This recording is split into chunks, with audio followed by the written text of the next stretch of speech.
Hi, I'm Gary Null, and this is a continuation of our ongoing series on self-empowerment lectures. Today, the theme is Stop Lying, Start Living. Now, many of you don't lie. Many of the rest of you don't intentionally lie, but what happens when your belief system is misconstrued? Let me give you an example. Let's say that there are a group of people who believe their religion is the only religion and their God is the only God. Sound familiar? Well, to hundreds of millions of people, that's true. But you mean there is a different God for every religion? Or is there one God or no God? I don't talk about religion, I don't talk about sex, and I don't talk about politics because people have their own views and they have a right to those views, right or wrong. I simply observe the outcome of having any belief that is out of balance with what should be moral, ethical, and honest ways of communicating. So if you have 10 religions and they all believe that there's a sanctity to life and therefore they respect life, good. That's terrific. But what if one religion wants to subjugate other people to its beliefs throughout history? Well, then there is a lie perpetrated, and a lot of people will go full steam into any conflict without thinking, is this right? Let me give you another example right here in the United States. How about the Tulsa riots? One of the most prosperous communities in America was the principally African-American community of Tulsa. The trouble is, when a false statement was made and accusations were thrown against a couple African-Americans, it was the perfect opportunity for people who were highly racist to go in and destroy the community, kill a great many people, and in effect, bring to ashes the whole town. And yet, look at who was held accountable. How about almost no one? What about all the people that would go from a church, preaching in Jesus' teachings, let's say in the Old South, and then go out to watch a hanging? Nothing better than that, right? Because your belief system allowed you to believe that that person being hung wasn't a real human being, didn't suffer like you and I. They were no better than a rabies dog. And so they would have a picnic. Children would be there, they'd celebrate as they tortured, burned, castrated, hung, and killed a human being, most of whom were completely innocent of any indiscretions, let alone breaking any laws. And then think of all the laws that have been imposed where you were taught to obey the law because the law was the highest power in that land. Now think of all the good Germans. Over 40 million people obeyed the law.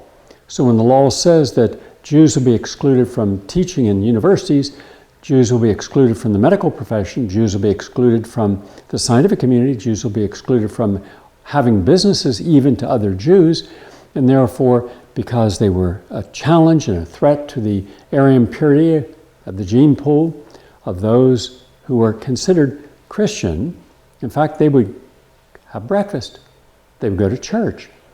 They would pray and sing, come home, and again, have a meal, and then walk off joyfully to Auschwitz, where they would then kill people. I've seen the actual footage.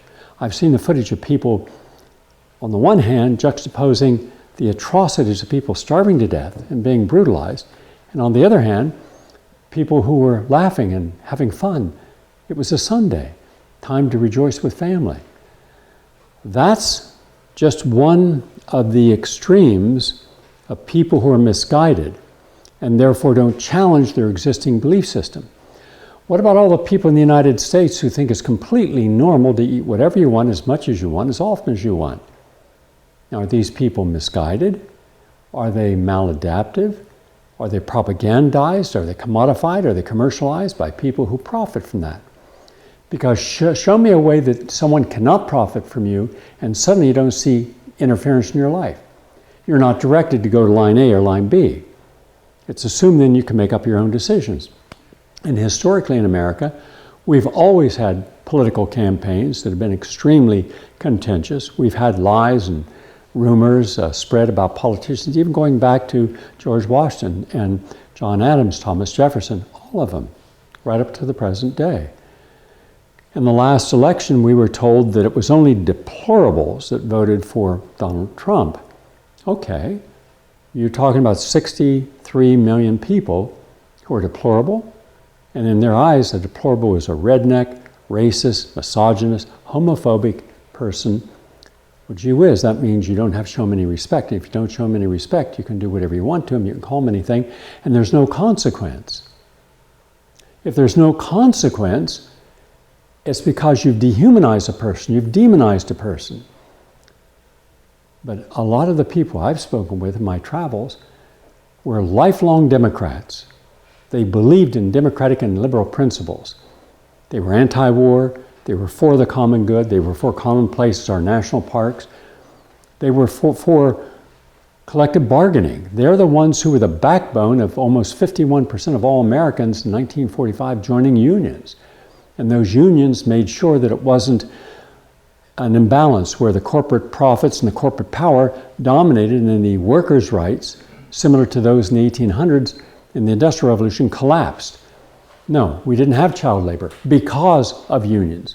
And we didn't have people working themselves to death. We no longer had women who would work in the garment industry in a factory, and there was a gigantic factory fire that killed over, I believe, 100 women, because women's rights were now considered viable and important. Then again, we didn't consider Native American rights viable, and they were the last to get rights. And African Americans before them, women before them. So there was a hierarchical order. And that hierarchical order has not changed a great deal. There are rights now. But what would happen if we took away the laws that protected those who are discriminated against? I was thinking this one time, what would happen if we took out all the windows on Fifth Avenue? Just all the windows, and you wouldn't be prosecuted for stealing. Do you think it would be more than about a second and a half before nothing was left in value of any window? The same mindset that allows people to trample people to death, walking over a body instead of getting down and helping that person up, so they can get another flat screen TV, I guess, to put in the shower or the bathtub when they're watching. They have one in all the other rooms of the house. Of course, they can't pay that bill, but that's not an issue. That's just an inappropriate decision. Are they the ones who are going to be the moral compass for society? Are the people who killed people in Vietnam, are they going to be the moral conscience of a society? Are the people who orchestrated all these conflicts by lies and deceptions and propaganda, going clear back to the father propaganda, Edward Bernays, are they one day going to wake up and say, okay, as of today, we will not interfere in any democratically elected process in the world. We're not going to bring our faux freedom, our faux democracy, and our faux human rights to that country, because it's just the opposite. Everything is its opposite. Now the clever part is, how do you make something that is not normal and not, let's say, moral and not ethical, how do you suddenly make that, in our minds, moral and ethical? So it's a lie when someone says, we're a democracy, and yet we're not. We're a republic. And it's a lie when we say we're the healthiest nation in the world, because they've conflated spending the most money in the world with being the healthiest. We spend $3.5 trillion a year on maintenance of medical pathologies. So if you have diabetes, we'll get you on drugs. If you have cancer, on drugs, surgery, radiation. Heart disease, statins, and other drugs. If you're obese, we'll put you on drugs or give you some form of surgery, like stapling your stomach. If you have any kind of emotional problem, even though it's never been proven by any test at all, that bipolar, schizophrenia, none of these have ever been proven to be an imbalance in brain chemistry, we'll give you selective serotonin reuptake inhibitors. We've never cured a single person in America's history using the current medical industrial complex's notion of what mental illness is. And yet, the same kids that go out and shoot people in Columbine, and almost 90% of all other mass murders have been with people who were on those antipsychotic and antidepressant medications when they did that. Yet the media will never look at that. It's always the guns or something in their background or behavior, but never medications. Because the medication side effect includes suicidal ideation and committing suicide. And now the number one cause of death in 10 to 14-year-old boys is suicide. When I was growing up, I don't know about you, did you ever hear of any kid ever committing suicide? Now we have a room of senior citizens who are here for an anti-aging study. That means the average age, I'm guessing, is around 70 in this room, 75. So we have a whole room filled here. Hands for anyone who knew people that committed suicide as teenagers. How about none? But now it's the #1 cause. And 10 million American children go to school each day, but first they have to take their meds. And are those meds proven to help or improve their condition? Not at all. In fact, you'll see kids on multiple medications because there is no deterrence. All you have to do now is label a kid, you're bipolar. Well, what's that mean? 600,000 babies or toddlers, infants, were given antipsychotic medication because, quote, they're bipolar. You mean if a baby laughs and cries, they're bipolar? How in the world could any legitimate doctor suggest that a very powerful one of these psychiatric medications would be good for a baby?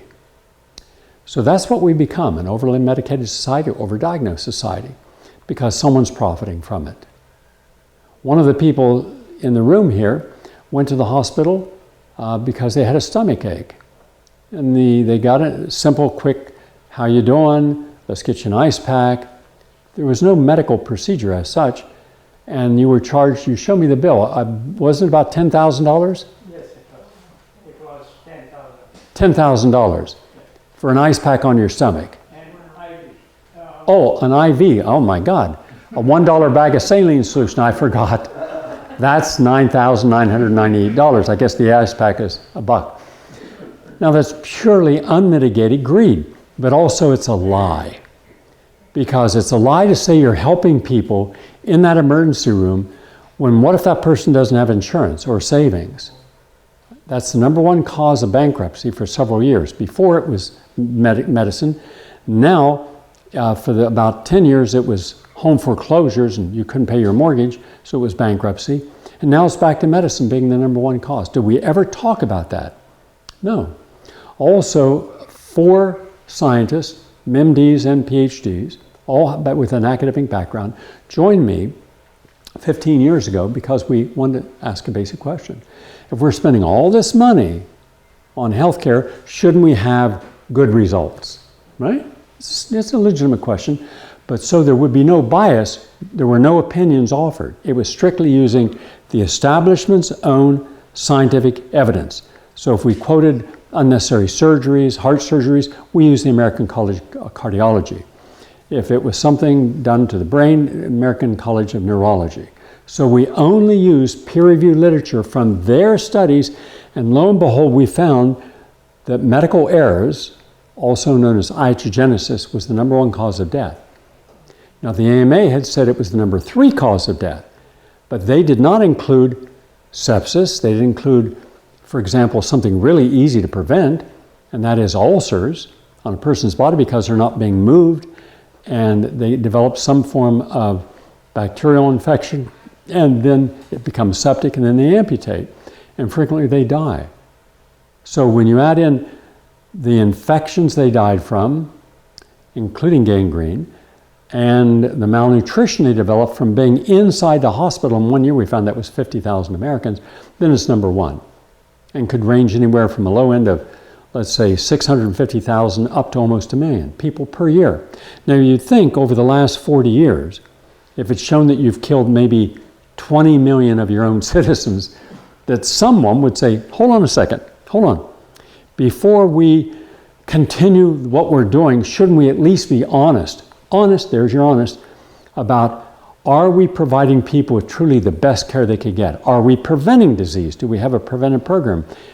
And of course, reasonable people say, well, most of my patients die, and now we know they're not dying from cancer per se, they're dying, at least 50% are dying from the treatment, which itself is immunosuppressive, and it causes cancer. Radiation and chemotherapy both cause cancer. So maybe we should change the direction we're going. Never happened. In fact, no profession in medicine has changed at all. In fact, one good example of that is synthetic hormone replacement therapy for women who are in menopause or postmenopause, who are very susceptible to heart attacks and stroke, and they're being given synthetic estrogen replacement therapy. So I looked at the scientific literature. And I found from their literature that hormone replacement therapy to prevent hot flashes and osteoporosis causes heart attacks, strokes, colorectal cancer, dementia. And I'm thinking, wow, those kill people. Menopause doesn't kill anyone. It may be discomforting, but why not look at Dong Quai and Pho Thai and passion flower and Vitex and other therapies and dietary therapies that have been shown to work. Now, how do I know they work? Because I led the largest study, 500 people for a year, where we put people on an exclusive vegan plant-based diet and gave them the supplements and the botanicals that are known by the scientific literature to help rebalance a woman's hormones. As a result of that, exercising and de-stressing, and these were weekly classes, 52 weeks, we were able to reduce menopausal symptoms by almost 92%. We were able to publish in the peer-reviewed journal, and I was invited to scientific conferences to share the findings of that. Not a word in the media. It's like it didn't happen. But it did happen. I was there. We filmed it. It doesn't matter. Now this gets me to the second way that we lie. Whatever challenges the power of a belief system must be excluded from any discussion. So if you're a person that sees it being in Vietnam or Afghanistan or Iraq or Syria or Libya or Honduras or Venezuela and any other place we've engaged in regime changes, over 59 regime changes since World War II, then maybe we're not really honoring freedom, democracy in those countries. Maybe we're just honoring the people who have either an ideological, political, or economic agenda. But no, you will never hear the peacemakers, the philosophers, religious leaders, the career diplomats who can speak the language of a country. You never see them coming forward and saying, we did it all wrong. Before we go into another one of these misadventures where no one's held accountable, and I mean no one is ever held accountable, why don't we just take an honest look at what our real motives are? Well, that's a different story. And that leads me to the next thing of how even good-natured people, well-intentioned people, if they've been conditioned to believe in something, are more likely to embrace a false belief, and therefore they're supporting a lie. Let's just give an example of children watching television. There was a small group of women up in Boston back in the early 1970s who found that the advertisements on television were wrong. They were promoting sugar-coated cereals and items in a meal that were bad, like a glass of milk. But what if your kid's allergic to dairy? We weren't even acknowledging that dairy is a major allergen back then. And what if we're putting too much sugar? And what about all the chemicals in the food, all the artificial flavors and coloring agents and then synthetic chemicals? A Dr. Feingold out in California called me one day and he said, I'd like to be on your radio show. And this is when I was on ABC radio. And I said, sure. He sent me just volumes of documents showing that children in particular are extremely sensitive to the adulteration of food. And that almost every single item, and he actually had someone from the office monitor children's ads every single day, all day, and then showed how unhealthy these ads products were. Like instead of an orange juice, and nobody would be opposed to a glass of orange juice, that's healthy, right? Bioflavonoids and polyphenols and vitamin C, quercetin, all that's good. Now these were orange drinks. In fact, children had become so used to drinking orange drinks, meaning just water with artificial color agents, some of which are carcinogenic, and sugar or artificial sweeteners later, that the kids were hyperacting. And he said, I want you to speak with someone. So I sent all that material up to the Boston, and they already had a lot of that. And I got a call from a physician. In fact, she had 2 board certifications. Internal medicine was one, and cardiology was another. And she said, I didn't believe in any of this, meaning that your diet, your food could impact your well-being. But then I started noticing that my 3 sons were bouncing off the walls in the morning. I wasn't aware that everything they were eating, all junk food, we didn't think that food was that important. Just give them some protein and give them some carbohydrate and give them some fat, and that was it. The basic 4 food group, the food pyramid. And so she took them to see Feingold in California. She didn't live in California. The results were when they went on a detoxification program, an elimination diet, eliminated all these artificial foods and supplements, her kids were completely normal for the first time that she could remember in their lives. They were teenagers at the time. And she said, I felt so humiliated. I felt so embarrassed. I went through this deep, deep depression because I thought, my God, I've been the cause of my kids being diagnosed with ADD and ADHD and put on Ritalin, and then going through these deep mood cycles. And I'm a physician. I'm a double board certified physician. I should have known better. And that's when I said, well, do you think that your propagandizing and your conditioning through medical school had anything to do with it? She's absolutely. Medical doctors are not allowed critical thinking that's different from what they're taught. PhDs, like myself, we can only become advanced in what we do if we can prove to a committee of people in our field that we are contributing something unique to that field. If we can't do that, we don't get our doctorate. That's why a lot of doctorates take 9 to 12 years to get. You have to prove excellence of field. I mean, something that you're contributing that others go, that's good. Medicine, no. You remember, you're studying, you're really disciplined, and then from then on, everything that happens in your office is going to be influenced by who's making money from you. I'll give you an example. I interviewed several people, filmed them actually, for a film I did called Death by Medicine, where they were very attractive. There's always attractive men and women. They look like they just stepped out of the pages of Vogue. And they're bright. They generally have a good educational background. They're generally in their early to mid-20s. And they go through classes with the pharmaceutical company where they have these discussions. They have a line of people in here and a line of people there. And one person is the doctor, playing the doctor or nurse. The other person is playing the detail person. They're drug detail people. And how to get everyone to agree to let you first get in the office. They start bringing in free meals for the staff. And then it's every day. And then everything a person wants, no matter how expensive, they get it. Then it's offering the doctor free meals, either for themselves or friends, or if they're married, for the spouse and them. And then it's making sure that that doctor gets a first-class airfare with, if they're married, with their spouse, to go to an exotic location for maybe 3 days, where really they're golfing, tennis, enjoying surfing, gourmet meals. But they have to do a little bit every day of being in a class and learning about a particular drug. And of course, the company sponsoring this is the person making the drug. It's extremely corrupt. And yet, rarely does a doctor say no. One example of this was, I was told, was that the staff told about how the doctor really appreciated opera. So, the person, the detailed drug person from the company, got tickets, box tickets, at the Lincoln Center for opera.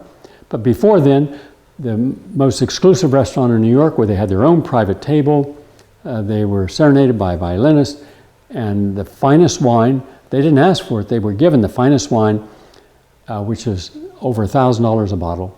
The whole thing picked up in a limousine the whole evening, and yet nowhere will you see that as a conflict of interest, because they don't have to report it.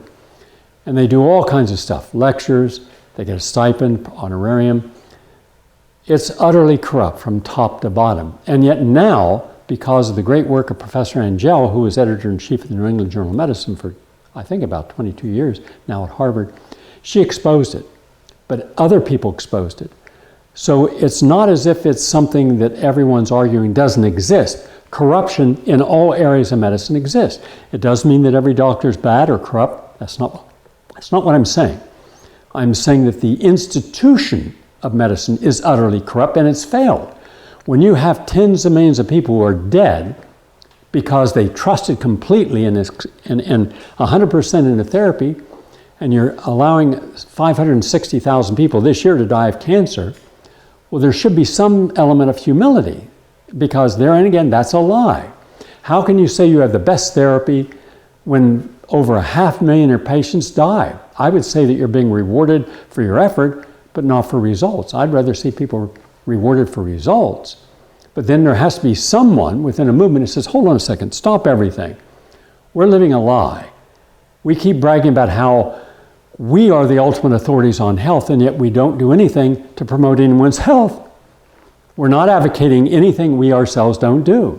So if the average physician's overweight, stressed out, drinks or smokes, has a bad diet, and frequently a bad home life with children that haven't seen them and therefore are themselves maladapted, well then how can that person be an example and a model of anything except the dark side of medicine? So when I'm saying that we live in delusions, and not always just out and out lies, the institutions out and out lie, and the government out and out lies. But that doesn't mean individuals are all susceptible. There's a growing number of people who are beginning to question things because they see what didn't work that we were promised would work and what was wrong, and we were told it was right. We see with the bailouts of Wall Street, who got the money? The banks. Who caused the problem and caused the recession? The banks. Well, why in the world would you give the power to Paulson, who was working on Wall Street? Why give them the power to decide who's going to be helped, because no small business person was helped, individuals weren't helped, no one put a moratorium on home foreclosures, no one forgave any debt. Oh, wrong. They forgave all the debt of major corporations that got in on that gravy train and all the banks. They gave them trillions of dollars at zero interest. So, isn't that all deception? Isn't that a lie? We're for the people. No, you're not.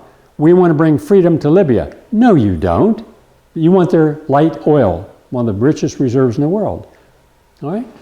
We did it in Iraq the same way, because when we know that it was wrong to be there, we didn't withdraw. We didn't apologize. We didn't go back in where families that had both Shia and Sunni had been living cooperatively for a long time.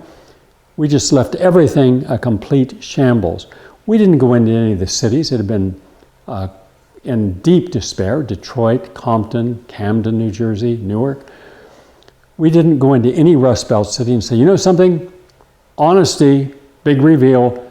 We intentionally took your factories and moved them to China, to India, to Bangladesh, to Haiti, because we could get cheap labor without any environmental protections, so we could make more profit. As a result, you all lost your jobs.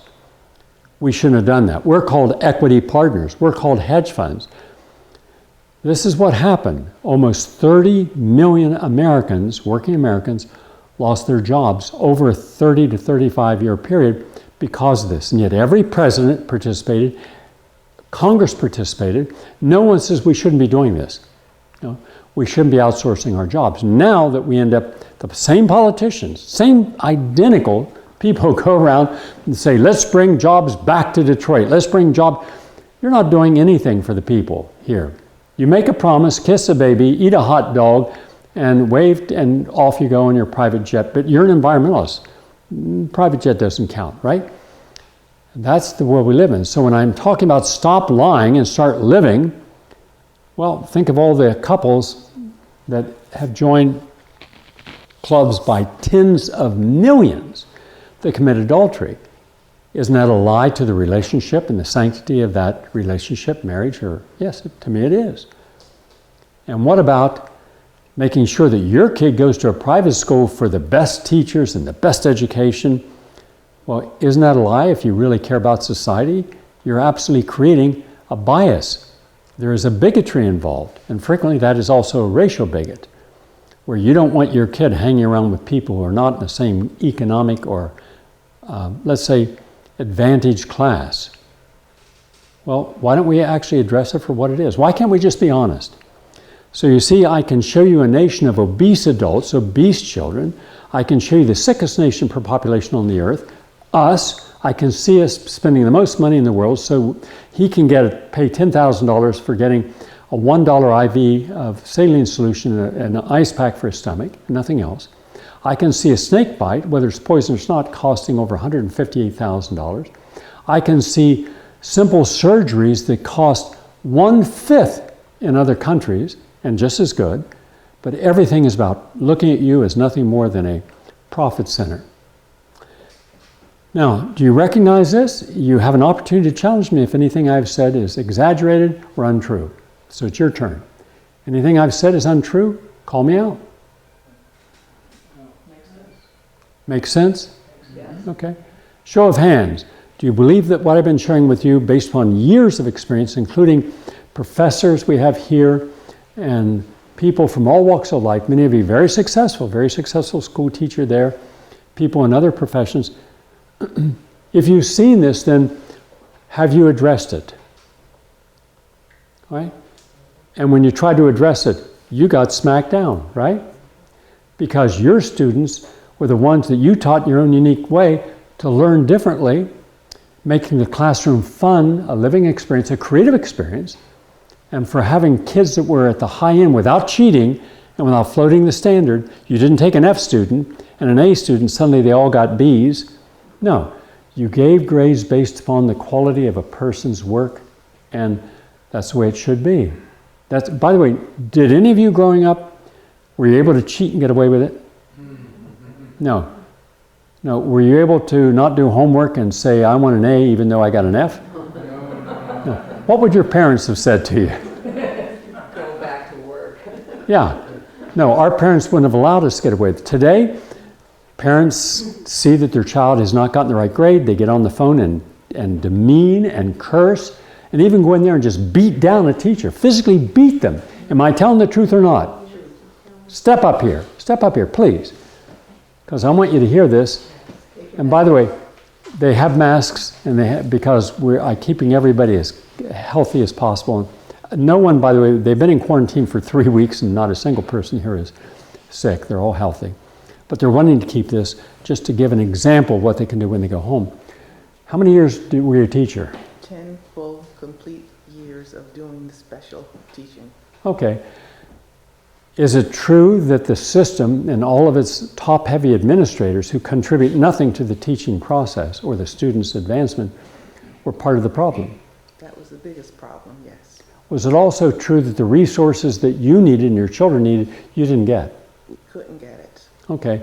Was it true that you used a different way of teaching and therefore your students were better prepared, and yet you were condemned, and actually they wanted to throw you out they wanted you to be fired because you weren't going along with it? Correct.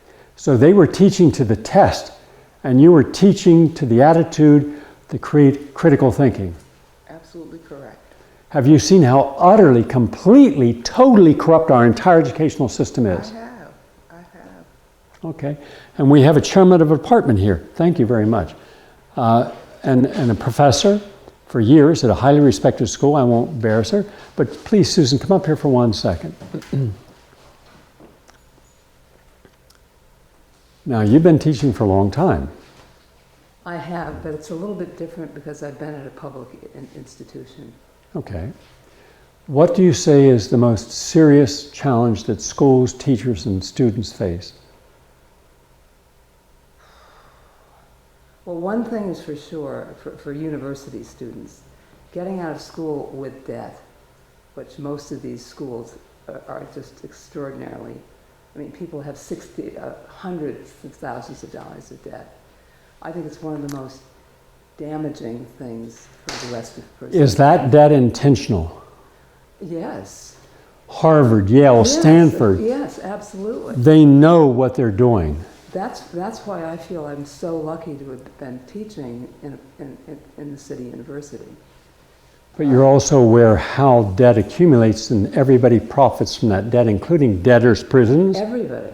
Everybody feeds off a student's lack of knowledge of what ultimately will be lack of jobs, lack of well-paying jobs, frequently taught in courses they shouldn't be taught, so they're not prepared. They're up against automation, artificial intelligence, transhumanism, and visas by people coming in who were taught what they need to do in a field and come in and taking the job of people who have seniority, and therefore they're a detriment to the company, because why pay someone $150,000 who's been here 30 years when you can pay someone 24 years old $40,000 and no benefits?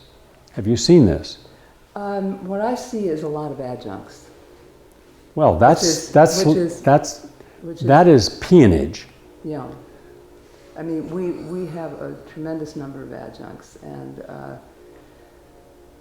the city university is better than some because we do have health insurance for them, but most places don't even have that. And you know, the average adjunct, and they can be brilliant in their field and great teachers, they only make under $40,000 a year. It's very, very rough, you know. And they can't get tenure, they can't get a full position, so they're exploited. And they're exploited to keep costs down, so they... And we are really lucky because we still have a union. Yeah, well, you're the exception, all right? You're the exception. But it's, you know, it still doesn't help with that. At one of the colleges, one of the universities I've taught at, I spoke with the dean. He was a friend of mine, and his wife was also chairman of a department. Mm-hmm. And I asked him, why do you pay so little? And he just turned to me. He was driving me back from my class. And he said, because it's profitable. I said, surely there's something else I'm not aware of. No, we could pay them. We have endowments. We have money. But right now, universities can charge pretty much what they want.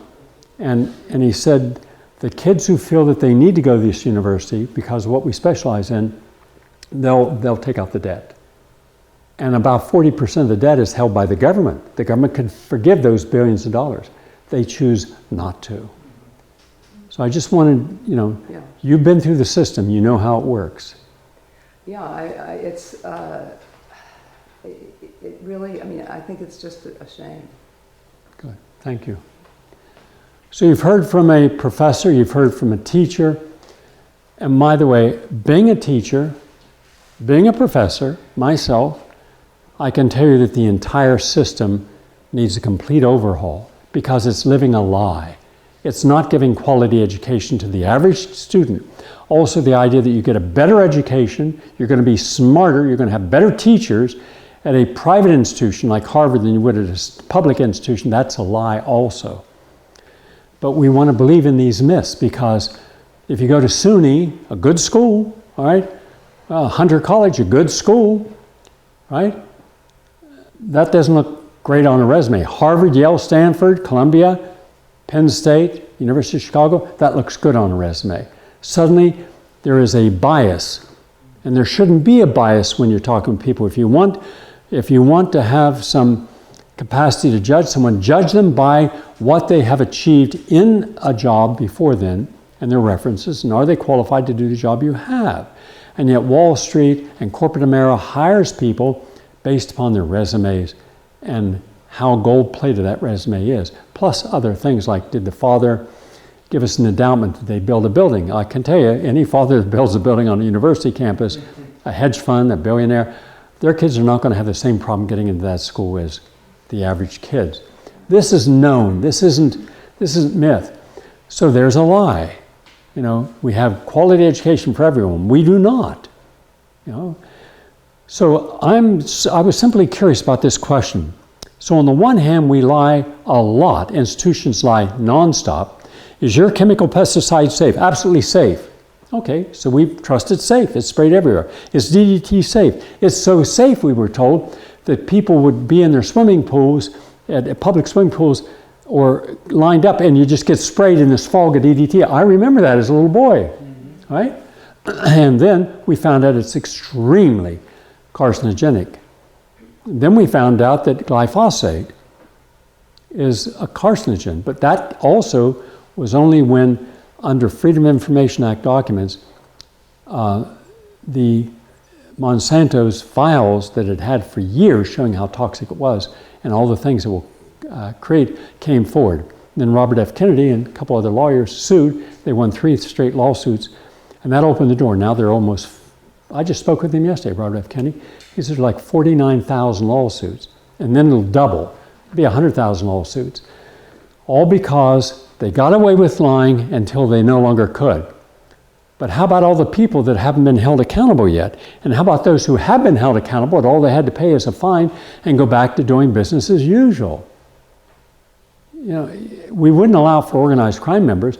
Okay, you killed some people, you cut up their bodies, you dumped them in the river, give us $10,000 and go back to doing it. We would say that that's wrong. Hold someone accountable. Remove them from civilized society. We don't do that with corporations.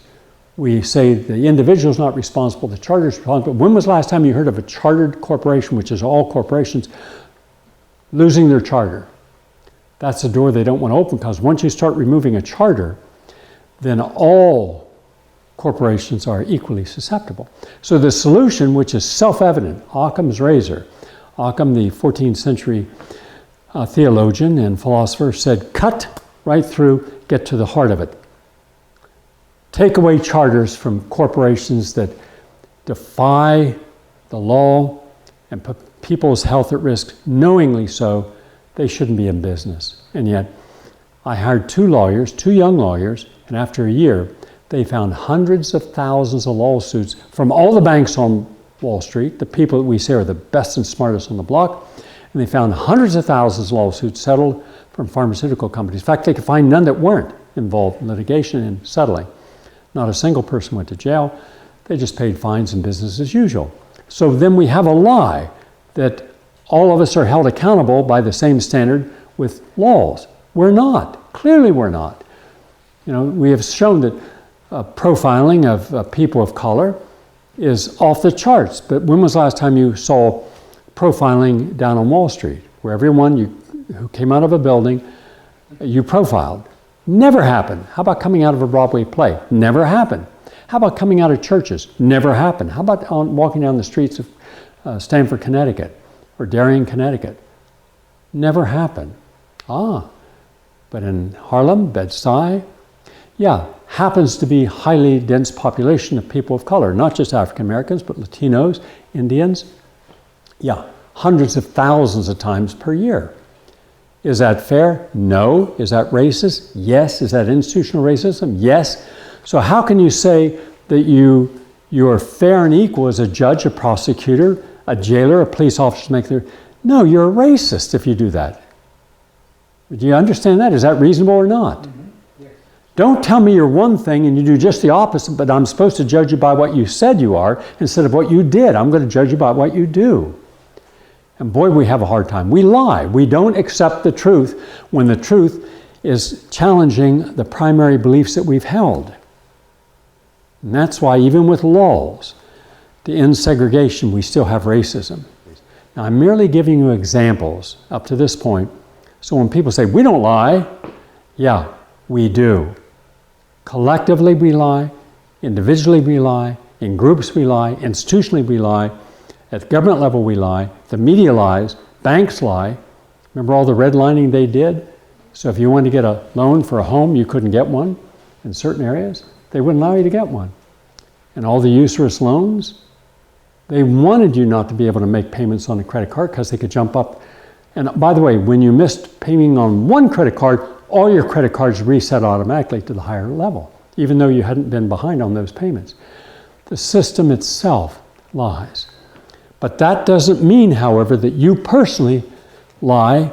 You can also be honest. And if you're honest, you're going to be healthier and happier.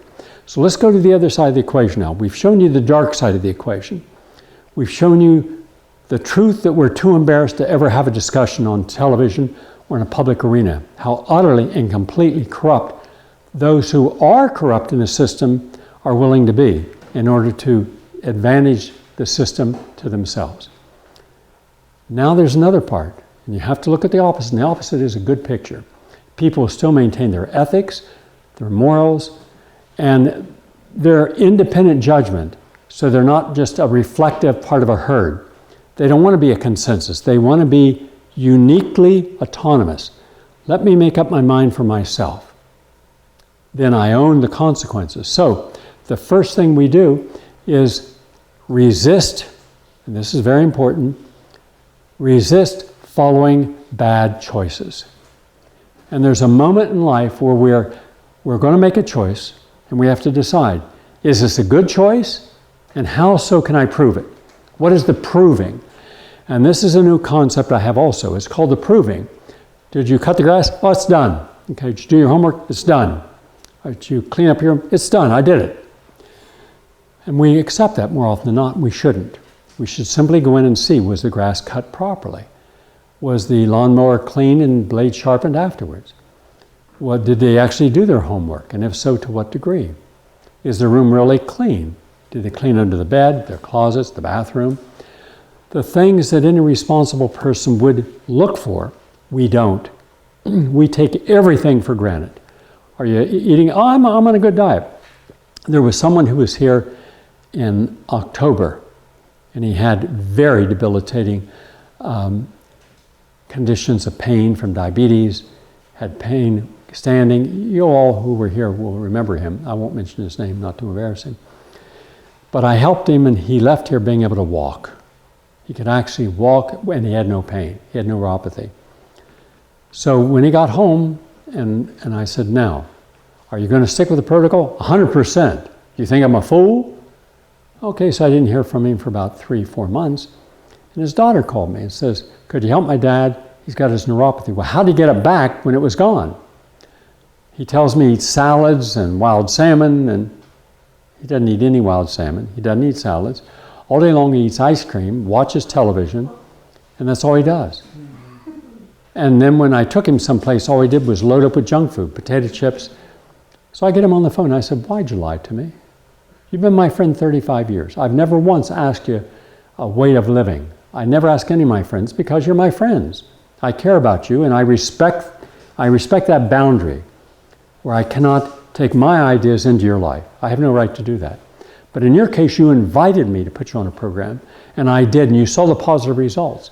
And you've seen the positive results working in my office in New York on thousands of people who over the time that they were on the protocols improved or reversed disease.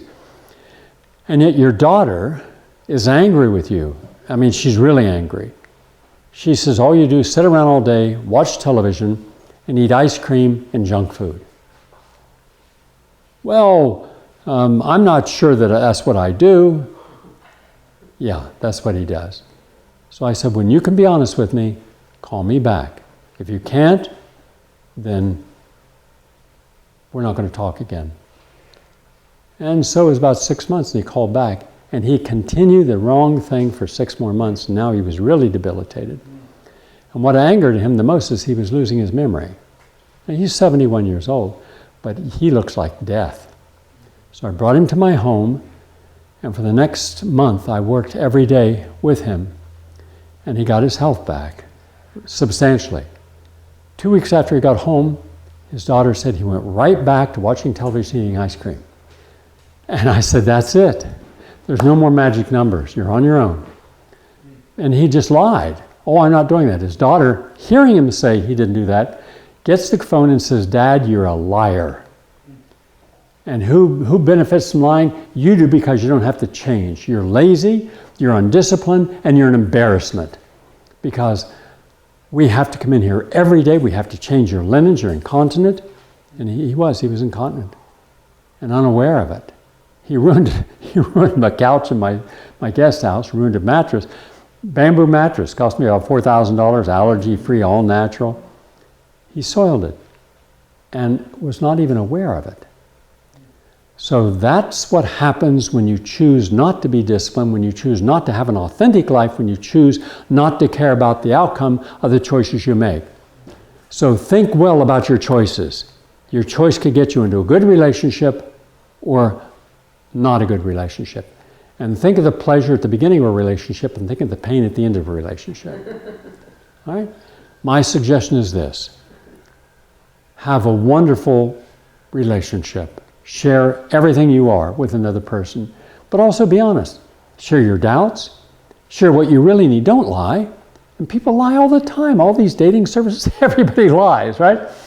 You look at a friend of mine says, what do you make of this? I said, what do you mean? He said, here's a picture of someone I met last night for dinner, and here's the picture on her website. She's 40 years younger in the picture.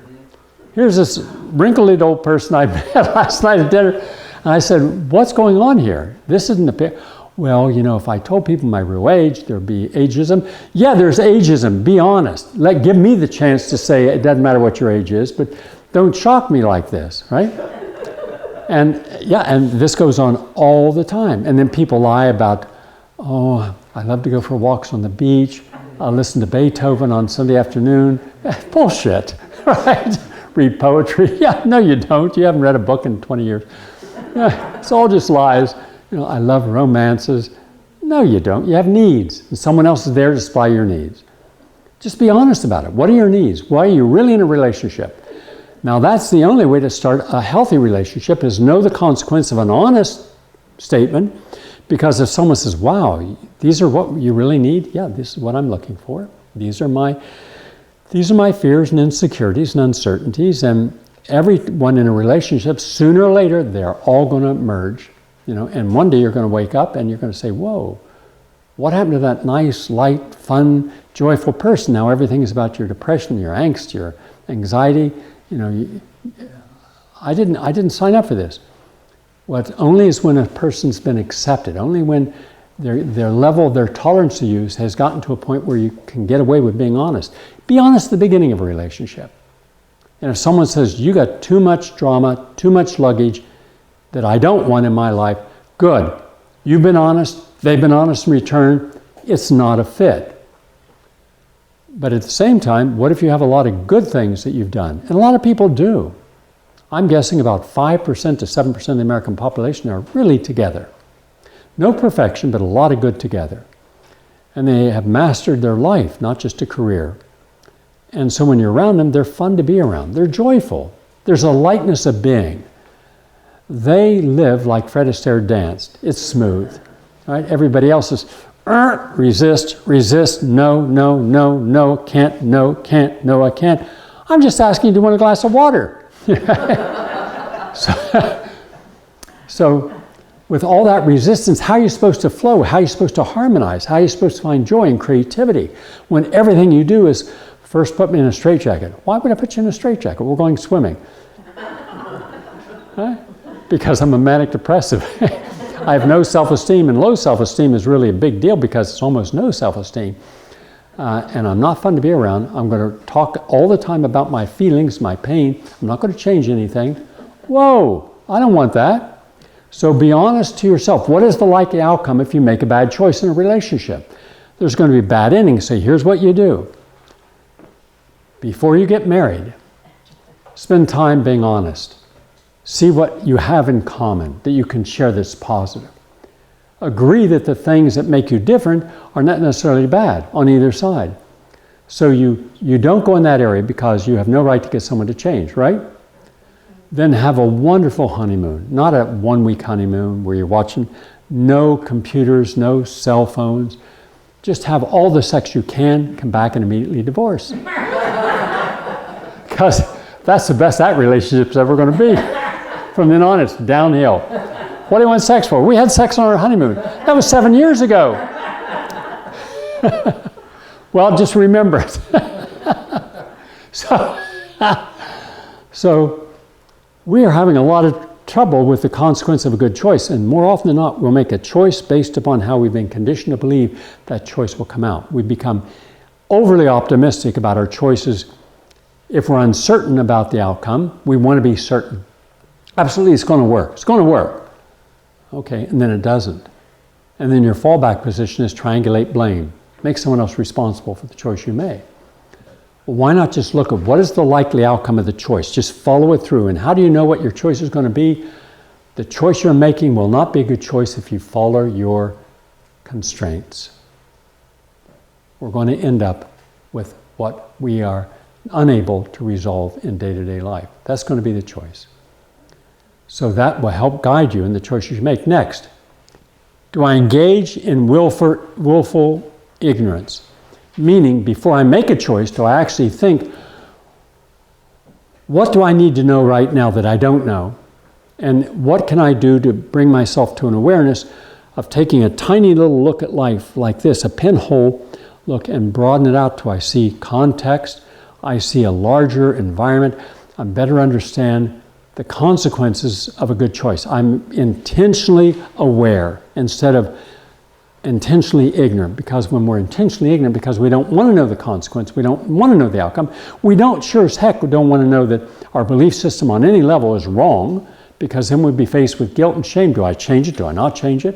Well, what if I just keep quiet and go along with it? So this passive acceptance of that which is negative and toxic is endemic in our society. So why not just say, I'm intentionally looking for the truth in places I would never look before. And what I'm finding when I'm looking for the truth in other places is that I've been living lies. I've been living conditioned response. I've been living epigenetic influence by people going back generations, and now it's in my body. And if I don't want the outcome of that, I'm going to have to face, I have to make change. It's going to be painful because I may have to say goodbye to some people. I may have to lessen my activity. I may have to move to a different environment if this is not the ideal environment. So I came up with a simple formula. Here's the formula. And this is helping you so you don't engage in, well, it couldn't be bad eating this all. Look, they're saying you can get a whole breakfast for $4. How's that bad? Well, look at what you're eating. That's whether it's bad or not. But you have to do your research to show whether fried chicken with glazed donuts is good for you, or whether a homemade smoothie with bananas and pea protein and rice protein and raspberries and strawberries is good for you. You're going to choose one or the other. Why not become intentionally aware of the consequences by what's in it, then make an informed decision? But we're not making informed decisions. Our religion, our ethnicity, our educational status, all these other people come in and silently influence us. So we're drawn to that which we're familiar with and drawn to that which we're accountable for and to. If you're in a corporate structure, you rarely, if ever, find whistleblowers whose lives depend upon that salary, even when they know they're living a lie. They go along so they can have their economics supported. That's wrong. If you see something wrong, call it out. If you don't, then you are also culpable of participating in the outcome that is negative. So the next issue is this. As long as you take a look and your questions are this, answer them. Am I living in the right place? When I have people in New York City, even people who work for me, say, I can't afford to live in New York. So unless I make $50 an hour, there's no quality of life. Because the things that make New York wonderful and unique, its culture, I can't afford. You can go to a Broadway play and spend $300. I don't have that. You can go to a concert and spend more. I don't have that. I can't afford the educational institutions, at least those that are private, and I can't afford rent. What you get for $1,200 a month is a little tiny room. So why would I live in a city that I cannot enjoy what made it unique? And at one time unique for everyone, but now only unique for the rich. And the rich aren't happy being smug, narcissistic, arrogant, egotistical, and sociopathic often, because they have no compassion for the people they walk by, the people who are displaced in the neighborhood, so they could have their gentrified multi-million-dollar building complex and the unique little boutiques. They don't care about that. They care only about bringing attention to themselves and what their wealth can buy and how they can posture themselves within their social circles. Oh, I bought this, I can afford that. My kid goes here and we spend this. So life has to have a tag on it, a price tag. Okay, fine. So everything that you think makes you unique, simply put, like NASCAR, put some moniker on you. Put a price tag. What your lifestyle costs. Start right up here, on your forehead. This is how much I spend per year. I make $5 million, I spend $5 million. How about that? And my kid can afford a $50 glass of beer at a place on the Upper West Side. So wealthy, we don't care about looking at the price. You have to look at the price of something, a dress, a car. Well, you're not in our class then, are you? So we exclude people that are unlike us, and we brag about the people who are like us. So you never see someone who's a billionaire wanting to go up to Harlem and live, or Bed-Stuy. No, because that wouldn't maintain their image. But if you care about where you live, care about what does it mean to live in a place. If you want to be healthy, you don't live in the city. It's too polluted, too crowded, too noisy, too stressed. You live in a more rural environment.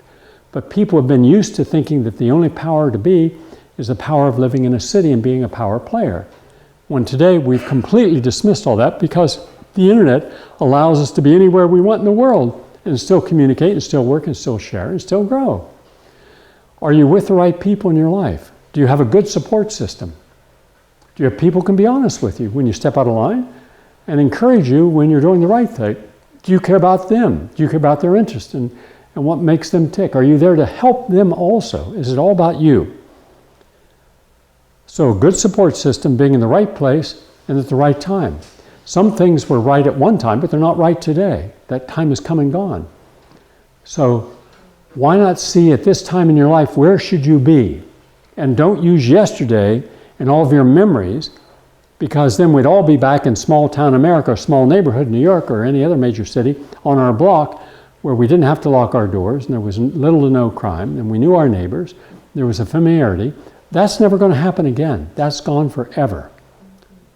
We have completely gone away from that. And that's painful for people of our generation, because we remember when things were simpler, less confusing, less complicated, where there was less drama.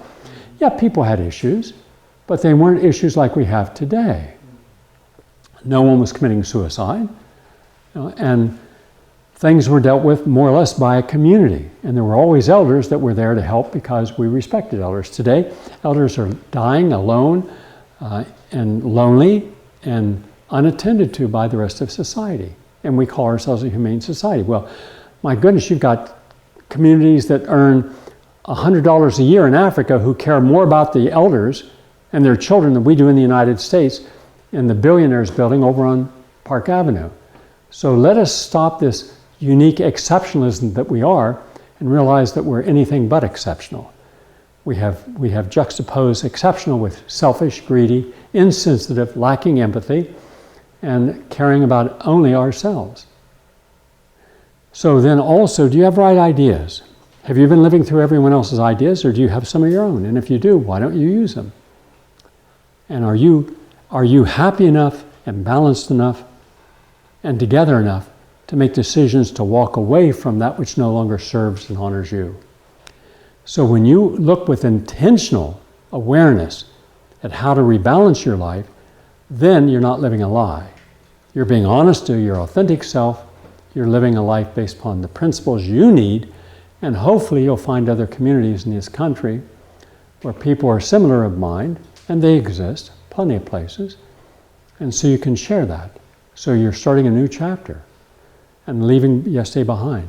And you've got to leave yesterday behind. You've got to take off the rearview mirror so you're only looking ahead. Otherwise, you'll never go anywhere. You have your foot on your pedal and foot on the brake. You'll just be spinning wheels, and that creates internal stress.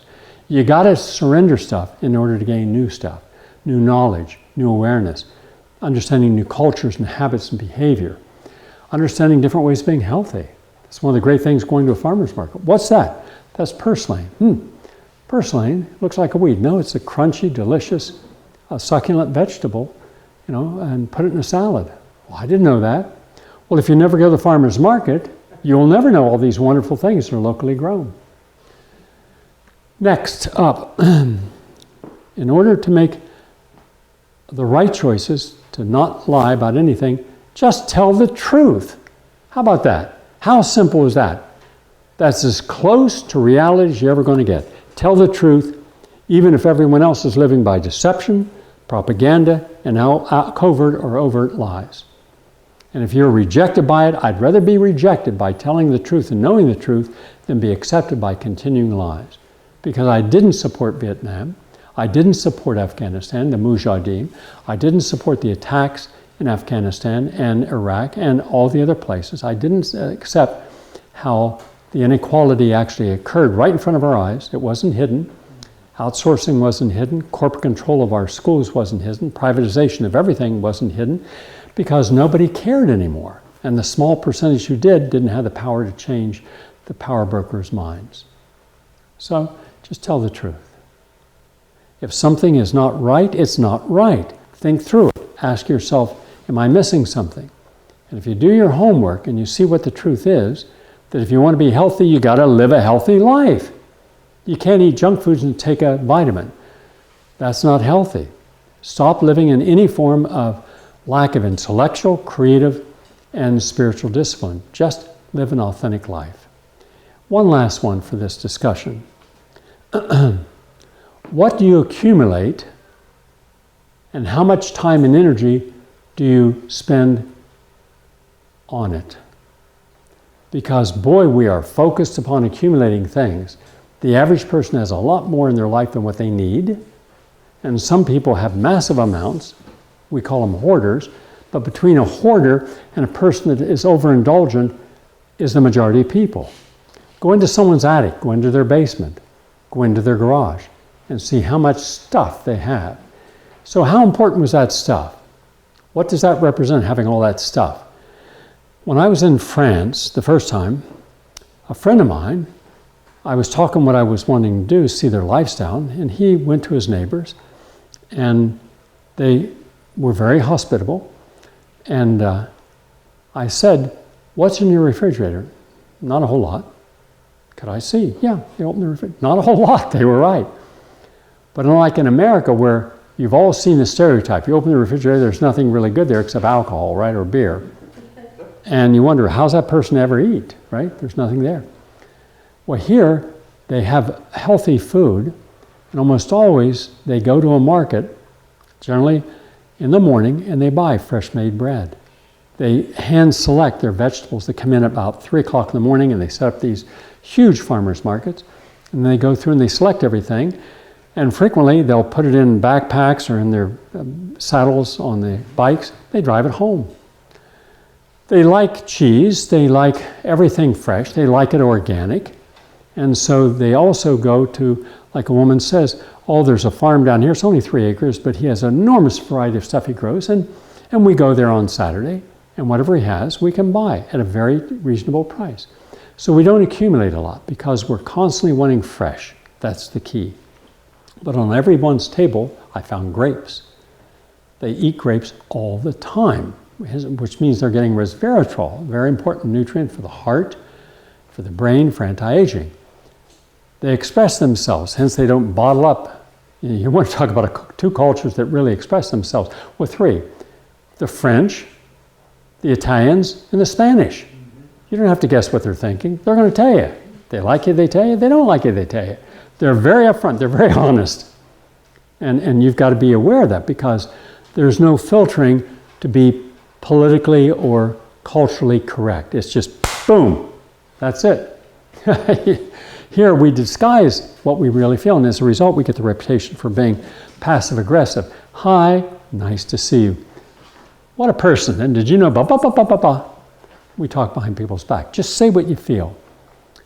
But keep in mind that what you're about to say could be weaponized, and words therefore have power. They can hurt and they can help. So think before you're impulsive. And could you use a feather instead of a sledgehammer when communicating with people? So these are some, but not all, of the ways that we can tell the truth, live an authentic life around other people. And I found other cultures are frequently more honest than we are. It's amazing when I was in Great Britain, I've been there dozens of times, and I ask about who is your favorite British citizen. And they all say Winston Churchill. When I bring to their attention that he was a genocidalist, he was a sociopath, killed the Bengals, millions, and he was part of the support of racism in South Africa, they didn't care. That was that, they loved him, that was it. So I learned to keep my opinion to myself. It was my truth that I'd come to realize by scholarship and studying. And if my truth is going to offend someone and only have them react negatively to me, then I have to accept that there is a proprietary of sharing. If someone doesn't ask for my opinion, I'm not going to volunteer it. As a result, all my friends, and I have a lot of friends, and we go out once a week, we go have dinner together. I eat what I want to eat, and they eat unhealthy. That's their business, all right? And we agree that the judge, the lawyer, the physician, no one's going to use that closeness to say, "Oh, can you help me with this, that, and the other?" We don't do that. So we respect the boundaries, and as a result, we've never had an argument. It's just wonderful, fun to be around people that you can share something in common. What we can't share in common, we respect is the person's freedom of choice to have that choice. These are not stupid people, but in retrospect, when they die early, and I've had 16 friends die in the last 10 years prematurely, that's the consequence of making bad choices. But it's not my responsibility to tell them what you're doing is going to kill you, because that suddenly changes the energy of a relationship. That's being self-righteous, even when it's your own family. And I can tell you how, trying to help my family, they did not like it. And my mother was very emphatic about it. We are smoking, we're drinking coffee, we're drinking alcohol, we're eating what you would call unhealthy foods. We like this. So you live your life, let us live ours. Okay, very straight to the point. That's my mother. And I accepted that. It was painful to accept it, but I had to accept it. So understand, you have a new insight. It's not your responsibility to run up and down the streets trying to convince everyone else that what they believe in is wrong. That's just self-righteousness. And we must respect other people's freedom of choice. Otherwise, we don't respect their choices. So therefore, we don't respect them. So you can love people who are different than you without you trying to correct them. And if you got to correct people, the problem is you, not them. All right? That's it for today. Thank you all for listening.